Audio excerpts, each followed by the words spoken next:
Yo, what is up, guys? Welcome back to a brand new War Dragons video. My name is Matt, and before I start the video, as I start every single video, I want to thank you guys so much for all the support on this channel lately.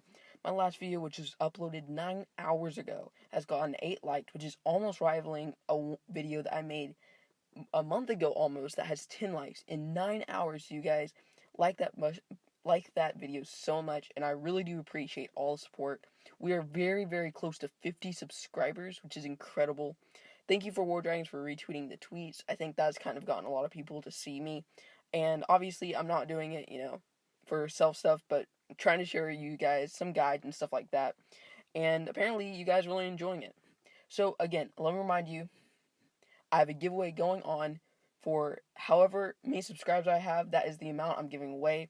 So, for example, if we get, let's say, 60 subscribers, which I don't think is too off, and we have not this Friday but next Friday, you guys have to subscribe. And then also, after you subscribe, leave a comment down below saying your favorite dragon that you bred in this past breeding event.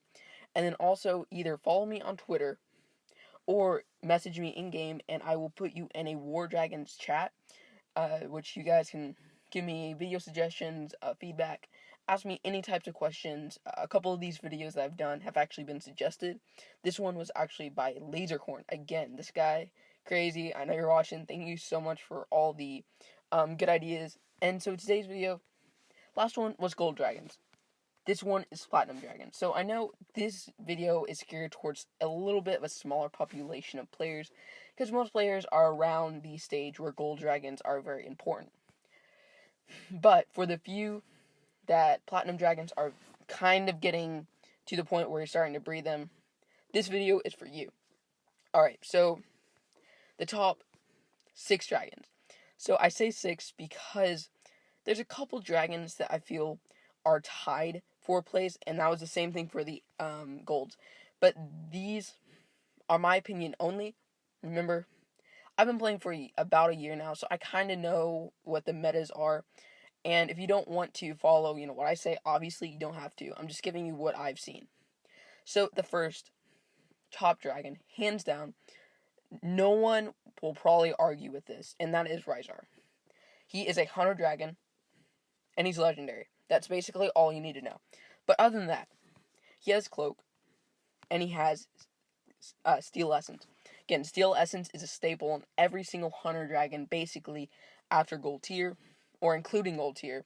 And then Cloak, as I've said in a couple of videos, Cloak is one of the best spells in the game. You can dodge red mage shots, you can dodge any incoming projectiles, as long as there are no blue mages. You can skip entire high-level islands, and then take out the very last 2 with Rizar. Not to mention, he has Galvanic Overload. Now, Galvanic Overload is kind of like Death Gaze. If you're a lower level, think about Death Gaze. You can take out almost any building one shot for 1 rage. The one downside is that it actually has a cooldown, but you can speed up that cooldown, but it actually requires you to use some of your health to get back. So recast to regain rage. To regain rage at the cost of health. So just remember that when you're thinking about that. And then you have Cannon Resist, which, as I've said in the last video, a lot of bases have cannon towers and archer towers in plenty. So having a resist is definitely going to help you, especially when you're going into XP bases, because they always have a lot of cannon and archer towers. So that's number 1. So number 2. A lot of people think that Quetz is better. And you may be right. I don't think so, though. Mostly because of this storm resist, which is wasted. Not to mention, this wind wall, in my opinion, is not that great. It does not dodge fire turret shots. It does not do anything against, for example, ice turret shots. It does nothing to stop or prevent damage. However, Kaiju, don't mind the name, I like to change the name of some of my dragons, has Explosive Shield, which decreases damage done by all towers, including ice turret and fire turret. So that's the only reason why Kaiju is ranked more. Obviously, he has a wasted resist ballistas. Like I said, no one has them at higher levels. Just really, it's kind of useless, but Trebuchet resist is very nice. If Quetz had an explosive shield instead of wind wall, I think Kaiju would be better, because lightning resist is very good because lightning towers on the same island. There's, for example, 3 on one island. Their damages stack, so they do a lot of damage pretty quickly. So as you guys can see, I skipped over Quetz because in breeding, because I didn't really need him. I didn't really need him to breed Shechem or Nappa, so I just basically said screw it, and walked right over him. So the third spot, this is tied, as I said. It's either between Vulcan and Kelvin. Vulcan and Kelvin are pretty similar, actually. Same dragon, just different colors, basically. Think about it that way. Divine Fireball is only 2 rage instead of 3.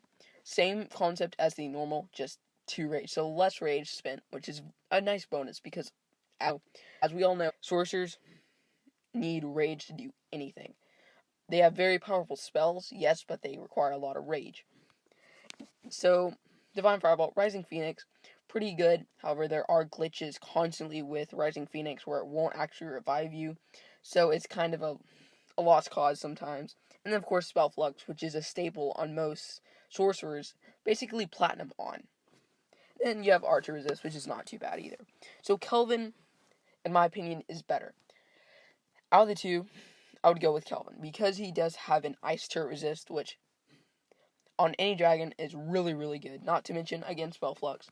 But Invert is a 1 rage reverse projectiles. If you're lower level, think about reverse projectiles. Say it's 1 rage and shorter duration, and you have Invert. So, really good at deflecting Blue Mage tower shots. And then you have Frozen Tomb, which is a 1. So the first cast, it is basically a freeze. Then the second cast, it breaks the freeze and gives you a little bit of health. At least that's what it's supposed to.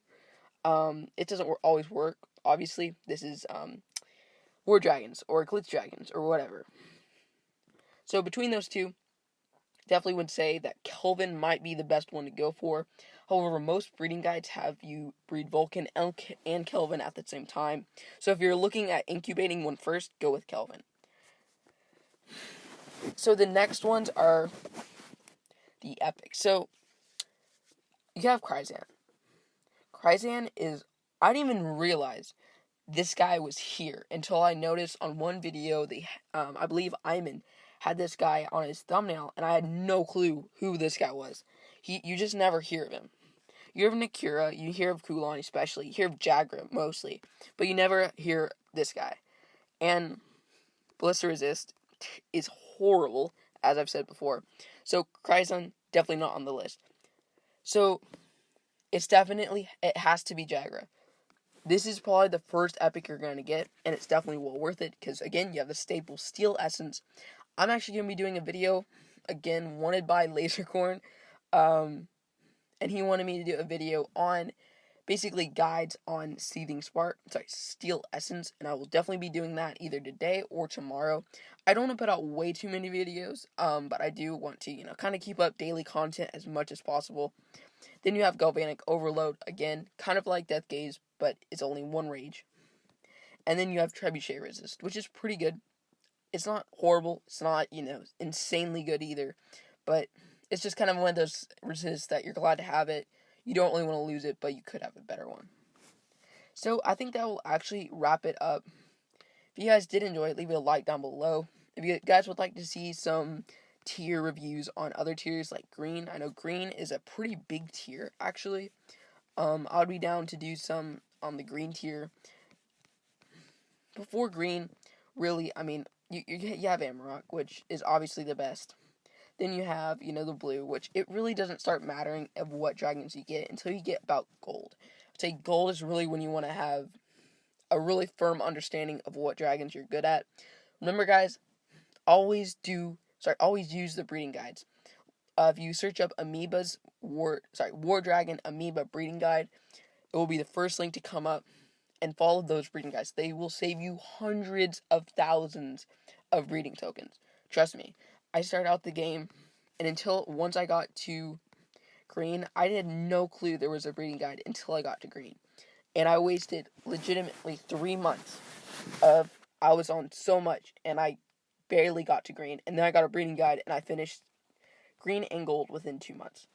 So there's a huge difference. So always make sure that you're using those. If you're a newer player, if you guys have any questions on that, or you guys want if you're like in the middle of let's say breeding greens and you don't know where to go, email me because put your in-game name down in the description or ask me and I can help you with that. There are actually a lot of different breeding guides, so I can help you with that if you guys would like.